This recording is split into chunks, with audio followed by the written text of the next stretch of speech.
नबी पाक सल्लल्लाहु अलैहि वसल्लम ने फरमाया है, इन्न रिज़्क़ लयतलुबुल अब्द कमा यतलुबुहु अजलुहु। बेशक रिज़्क़ बंदे को इसी तरह ढूंढता है जिस तरह उसकी अजल, उसकी मौत उसे तलाश करती है। जैसे मौत हर हाल में आनी है, उसी तरह जो मुक़द्दर में, जो किस्मत में, जो हमारी तकदीर में हमारा रिज़्क़ है, हर हाल में हमें मिलना है। इसलिए जो कुछ रिज़्क़ मुक़द्दर में है, हर हाल में हमें हासिल होगा। एक दफ़ा एक शख्स रोज़गार से तंग आकर शहर को छोड़ना चाहा। जब एक बुज़ुर्ग से विदा होने के लिए गया तो उस बुज़ुर्ग ने पूछा, तू कहाँ और क्यों जाना चाहता है?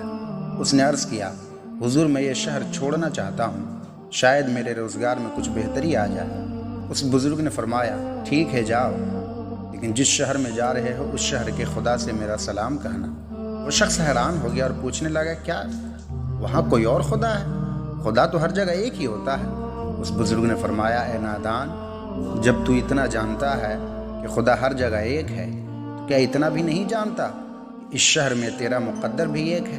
जो खुदा तुम्हें वहाँ रिज़्क़ देगा वो यहाँ रिज़्क़ देने पर भी कादिर है।